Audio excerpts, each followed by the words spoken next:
proses komunikasi. Tag kedua. Action. Halo teman-teman, pernah gak sih ketika teman-teman lagi ngobrol sama seseorang, entah itu teman, pacar, atau sahabat, gak nyambung gitu? Pasti pernah lah ya tentunya. Tahu nggak teman-teman penyebabnya karena apa? Yap, benar, karena komunikasi. Nah, komunikasi itu penting loh teman-teman, buat kita biar gak miskom. Oleh karena itu, kami dari kelompok 6 akan ngebahas apa itu komunikasi, lalu macam-macam komunikasi, kajiannya terhadap desain produk, dan fungsinya dalam dunia desain produk. Sebelum masuk materi, kenalin saya Farhan Abdul Akbar sebagai moderator. Oke, selanjutnya kita akan ngebahas macam-macam komunikasi yang akan dijelaskan oleh Nurul Aini, Niafia, Kinka, dan Saujan. Model Gadikuns dan Kim. Model Gadikuns dan Kim merupakan komunikasi antar budaya yang dilakukan secara timbal balik, yang dimana masing-masing sebagai penerima dan pengirim. Nah, model komunikasi ini dikenal dengan sebutan Anxiety Uncertainty Management Theory, yang dimana model komunikasi ini berasal dari pemikiran ketika orang saling berkomunikasi, mereka merasakan kecemasan dan ketidakpastian. Hal ini dikarenakan mereka memiliki budaya yang berbeda. Kemudian ada model interaksional. Model interaksional memiliki kesamaan dengan model transaksional, yaitu sama-sama memiliki model komunikasi dua arah. Akan tetapi, model interaksional ini sebagian besar digunakan pada media baru atau new media, seperti internet. Salah satu model komunikasi yang menggunakan model interaksional yaitu model komunikasi Scrum. Nah, model komunikasi interaksional menggambarkan komunikasi sebagai sebuah proses di mana partisipan komunikasi saling bertukar posisi sebagai pengirim pesan dan penerima pesan, serta membentuk makna bersama dengan cara mengirim dengan menerima umpan balik dalam konteks fisik dan psikologis. Halo teman-teman, perkenalkan nama aku Niafia. Jadi aku mau jelasin nih tentang komunikasi Neocom atau sering disebut juga model ABEX. Model ini dibuat oleh Tidor Neocom. Intinya model ini tuh menggambarkan bagaimana dua orang saling berkomunikasi untuk menjaga hubungan mereka tetap seimbang. Jadi dalam model ini tuh ada 3 unsur utama, yaitu A, B, dan X. A itu orang pertama, B itu orang kedua, dan X itu topik yang dibicarakan. Misalnya aku sama temen aku membicarakan film horor. Kalau aku bilang filmnya seru, tapi temen aku tuh bilangnya film itu kurang seru gitu. Terus karena pandangan kita beda, supaya hubungan kita tetap akrab, misalnya kita cari titik tengahnya itu. Misalnya aku bilang iya sih kurang, tapi efeknya keren. Jadi komunikasi dilakukan membuat menyeimbangkan hubungan sosial. Oke, di sini saya akan menjelaskan apa itu model Gardner. Nah, model ini menjelaskan bahwa komunikasi bukan hanya proses pengiriman pesan dari pengirim ke penerima, tetapi melainkan juga bagaimana pesan itu dipersepsikan dan dimaknai oleh penerima. Menurut Gardner, terdiri dari 2 dimensi, yaitu dimensi persepsi dan dimensi komunikasi. Gardner menekankan bahwa pesan selalu berhubungan dengan realitas dan konteks. Artinya, setiap orang akan menafsirkan pesan berdasarkan pengalaman latar belakang dan lingkungannya. Jadi, penjelasan lebih singkatnya, model Gardner ini lebih ke komunikasi antara penjelas dengan penerima.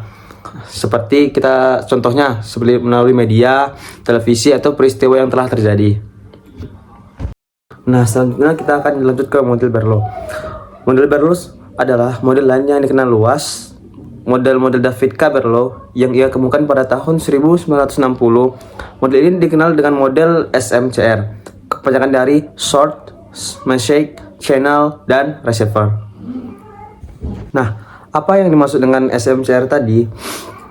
Yang pertama, source atau sumber atau komunikator.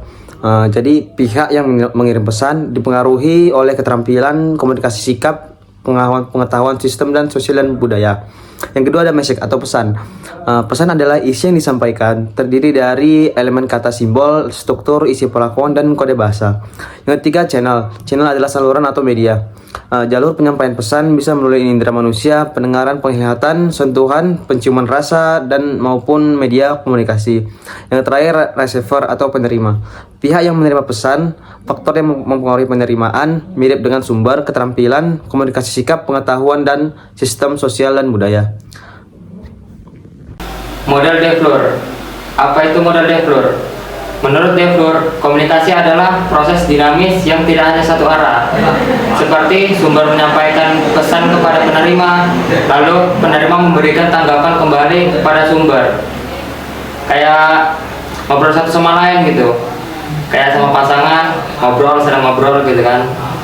Nah, hal penting lainnya dalam model komunikasi DeFleur adalah adanya perangkat tambahan yang membantu sumber untuk menganalisa layak sasaran sebagai bagian yang terpisah dari penerima pesan. Kayak pihak ketiga gitu. Kayak kita ngasih info di WA ke teman kita. Nah, itu menurut model DeFleur.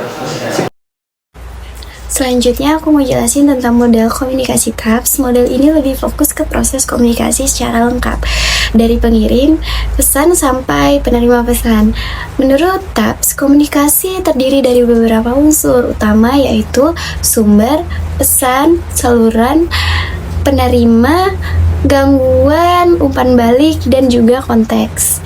Jadi misalnya aku kirim pesan nih lewat WhatsApp ke temen aku jadi sumber, sedangkan pesan adalah teks yang aku kirim, salurannya itu lewat WA, penerimanya itu temen aku. Tapi kalau sinyal jelek atau pesan gak kekirim, itu namanya gangguan. Waktu teman aku balas pesan, itu disebut umpan balik. Semua itu terjadi dalam konteks tertentu, misalnya lagi di rumah atau di sekolah. Jadi model TAPS ini tuh menggambarkan alur komunikasi yang lengkap dan dinamis gitu, dan menekankan kalau komunikasi itu terjadi dua arah atau timbal balik antara pengirim dan penerima pesan. Oke, terima kasih kepada Nurul Aini, Nia, Timka, dan Sojan. Dari penjelasan mereka tadi, banyak ya ternyata model-model komunikasi dari para ahli. Selanjutnya kami akan membahas kajian sosiologi terhadap desain produk yang akan dijelaskan oleh Muhammad Saujan. Saujan, silahkan. Saya akan menjelaskan kajian sosiologi pada desain produk, berarti melihat bagaimana sebuah produk tidak hanya berfungsi secara praktis, tapi juga memiliki hubungan dengan masyarakat, budaya, dan perilaku sosial. Sosiologi membantu desainer memahami bahwa setiap produk dipakai oleh manusia yang hidup dalam kelompok sosial tertentu dengan nilai, norma, serta kebiasaan yang berbeda-beda. Intinya, desain produk itu nggak cuma soal fungsi atau bentuknya aja, tapi juga harus ngerti siapa yang bakal dipakai. Soalnya, tiap orang atau kelompok punya kebiasaan cara hidup yang berbeda. Jadi, desainer perlu mikirin hal itu biar produknya cocok dan diterima masyarakat. Oke, terima kasih kepada Sojan. Ternyata komunikasi itu memiliki hubungan dengan desain produk ya teman-teman. Nah, baiklah, selanjutnya kita akan membahas materi terakhir nih teman-teman, yaitu fungsi sosiologi dalam dunia desain produk yang akan dijelaskan oleh Muhammad Iksan. Terima kasih kepada sang moderator. Baiklah, selanjutnya saya di sini akan menjelaskan apa itu fungsi sosiologi dalam dunia desain produk. Yang pertama, memahami kebutuhan masyarakat. Sosiologi membantu kita mengidentifikasi apa yang sedang terjadi di sekitar kita, khususnya dengan hubungannya antara masyarakat dan kebudayaan. Berikutnya, yang kedua, untuk menyesuaikan produk dengan nilai budaya. Produk yang baik harus sesuai dengan budaya masyarakat pengguna. Misalnya, desain kemasan di Indonesia sering memakai warna cerah dan motif tradisional, sedangkan di negara barat lebih banyak menggunakan gaya desain yang minimalis. Baiklah, berikutnya yang ketiga, untuk memprediksi tren sosial di masa depan melalui pemahaman sosial. Seorang desainer bisa membaca tren gaya hidup, pola konsumsi, dan selera masyarakat yang selalu berubah. Hal ini penting agar produk tetap relevan dan diminati oleh masyarakat. Baiklah, sekian dari saya kembalikan ke moderator.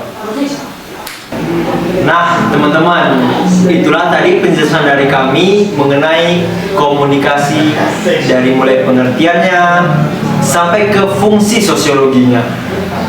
Nah, semoga penjelasan dari kami mengenai komunikasi ini bisa membuat teman-teman gak miskom lagi ya sama teman-teman lainnya saat ngobrol.